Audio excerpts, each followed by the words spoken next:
6 दिसंबर से पहले बड़ी मीटिंग, गुपचुप मीटिंग, क्या खिचड़ी पकने वाली है, ये सब कुछ बताने जा रहे हैं। मैं आरडी भारती और आप देख रहे हैं बिहारी सुल्तान।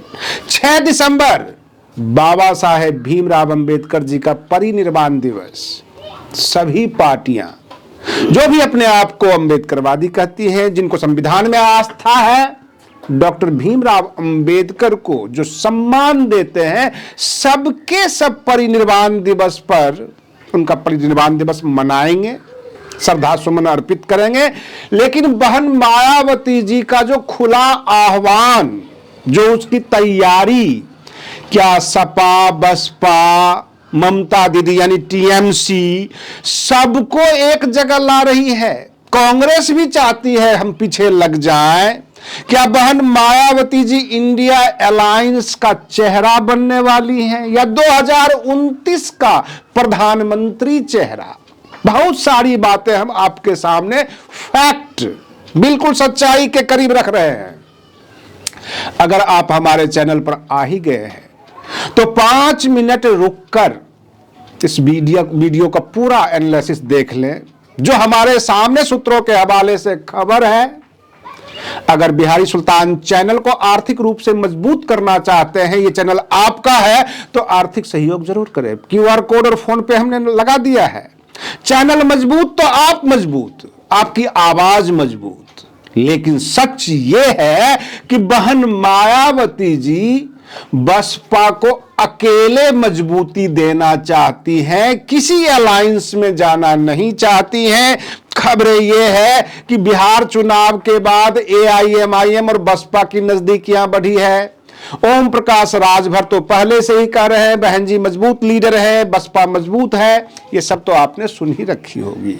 जो सूत्रों के हवाले से खबर है कि सपा के सभी नेता, करीब बड़े बड़े नेता तो कर रहे हैं, सभी नेता 6 दिसंबर के प्रोग्राम को बहन मायावती जी का और बसपा का अपना एक निजी प्रोग्राम बता रहे हैं। यह उनका अपना पार्टी का है, इस पर कोई टिक्का टिप्पणी नहीं। मैं आपको बता दूं कि इस बार बहन मायावती जी ने खुद 5-6 लाख लोगों की उम्मीद जताई है नोएडा में।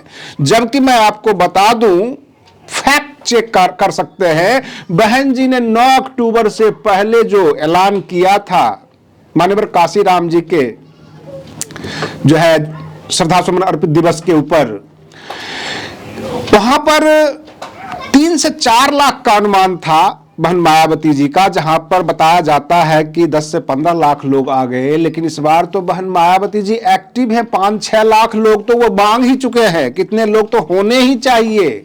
और कार्यकर्ता और जो तैयारी है, 9 अक्टूबर से बड़ा मीटिंग हो सकता है, बड़ी तैयारी है। और ये बात केवल बसपा को एवं बसपा के समर्थक कार्यकर्ता को नहीं पता, बल्कि समाजवादी पार्टी को भी पता है, कांग्रेस को भी पता है। और एक और खबर, बसपा का रास्ता अब भाजपा रोकेगी। आज तक लोग कहते थे कि भाजपा ने समर्थन दे दिया, भाजपा ने खुला छोड़ दिया।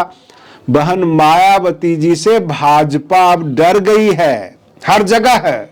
उनको इस बात का डर है कि बसपा तो नगण्य है और इंडिया अलायंस को और जो नेता प्रतिपक्ष है राहुल गांधी जी को पप्पू साहबजादे सब कह के ठगते रहेंगे, देश की जनता ठगती रहेगी। लेकिन अब भाजपा के लिए एक मील का पत्थर सामने बहन मायावती जी नजर आ रही हैं, जिस बात का विश्वास अखिलेश यादव जी को भी हो गया और ममता दीदी को भी। तो क्या पश्चिम बंगाल में ममता दीदी बहन मायावती जी को कुछ सीट का ऑफर लालच देंगी? क्या अखिलेश यादव जी उस बीच में शामिल होंगे, पैरविकार होंगे? हमें अपने दर्शकों को यह साफ कर देना चाहते हैं कि ममता दीदी का वोट उत्तर प्रदेश में नहीं है और समाजवादी पार्टी का वोट पश्चिम बंगाल में नहीं है। ये नेचुरल अलायंस तो हो नहीं सकता। लेकिन बसपा का वोट उत्तर प्रदेश में भी है और पश्चिम बंगाल में भी है।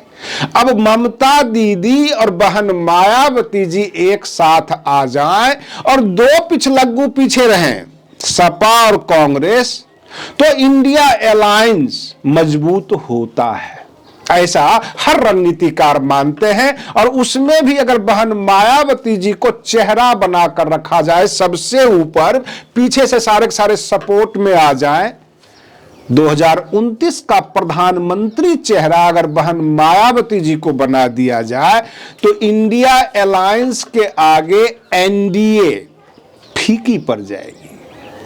और सबसे बड़ी बात जो अभी तक किसी चैनल ने नहीं बताया होगा, जो बातें चुनाव आयोग को नहीं पता, इस देश के प्रधानमंत्री, पूरा भारत सरकार, सभी सरकार, किसी को नहीं पता, वह बात मैं आपको बताने वाला हूं।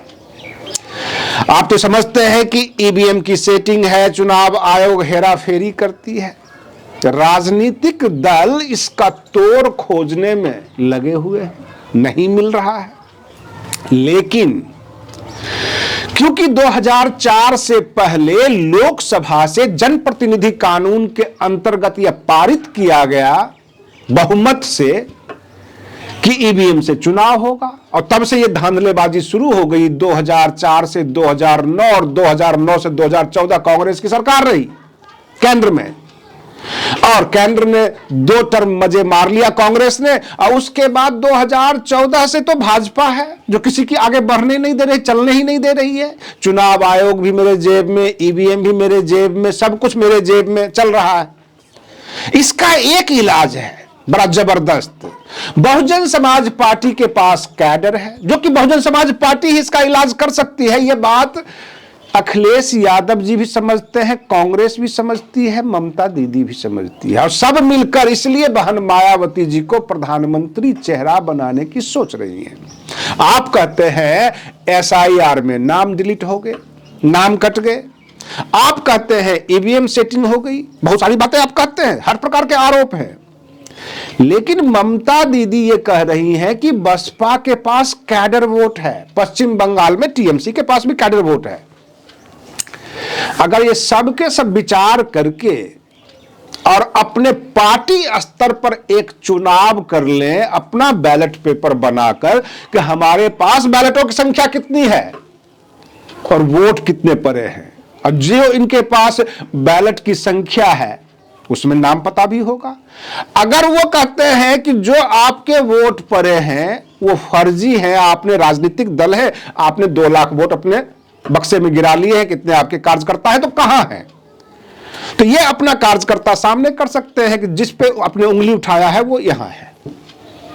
और जो आपका ईवीएम है, जो आपका इलेक्शन कमीशन है, वो झूठा है। कहने का तात्पर्य है 2 न्यायाधीश, एक राजनीतिक दल का और एक इलेक्शन कमीशन ऑफ इंडिया का, तब जाकर यह पकड़ी जाएगी कि अगर आपके पास कैडर वोट है, जैसे प्रधान का चुनाव होता है, पार्टी मीटिंग में भी जिलाध्यक्ष का भी चुनाव होता है, सबके सब कार्यकर्ता बैठ जाते हैं, 2 समर्थक दोनों तरफ खड़ा हो जाता है, भाई इसका जिलाध्यक्ष बनाओ तो इसका बनाओ, और वोटिंग हो जाती है, गिनती भी हो जाती है।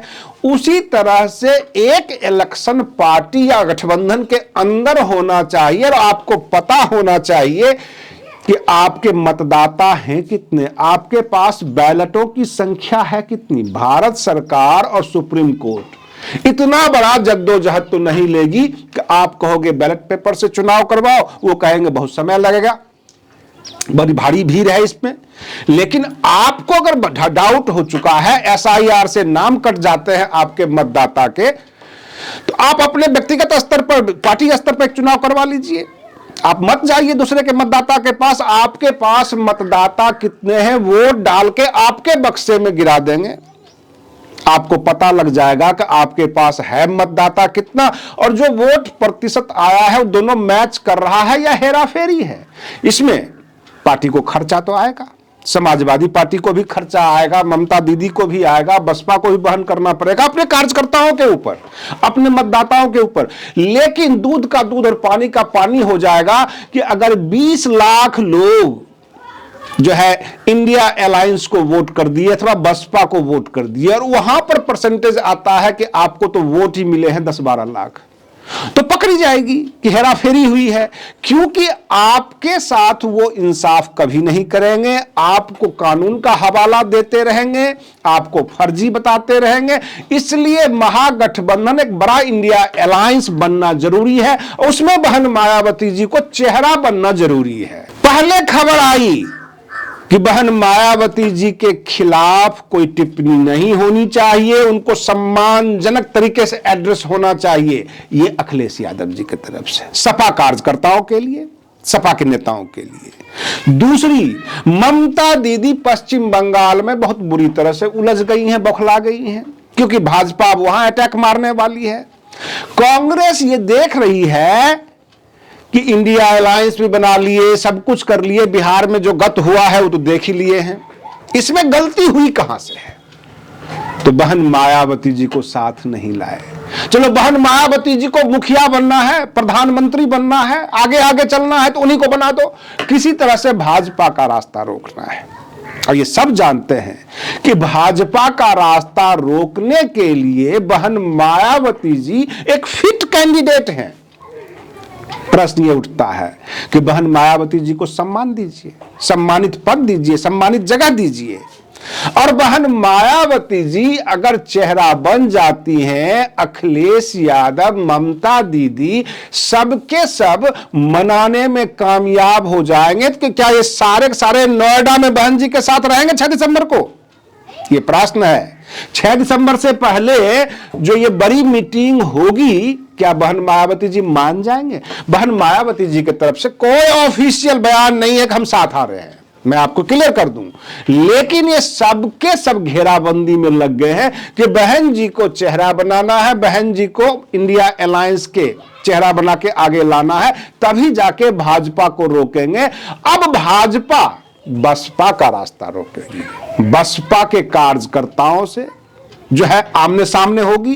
भाजपा भी समझ गई कि बाकी को तो हम बौना कर देते हैं, अगर बहन मायावती जी चेहरा बन जाती हैं तब थोड़ी सी फाइट टफ हो जाएगी। और इसलिए जो खबर आपके पास है वही खबर भाजपा के पास है, भाजपा के शासन सत्ता के पास है। बहन जी के लिए चैलेंजिंग जो है पोजीशन में आ गए हैं। 18 मंडल की रैली अलग अलग बहुत बड़ी हो सकती है, बसपा के द्वारा जो ऐलान किया गया है।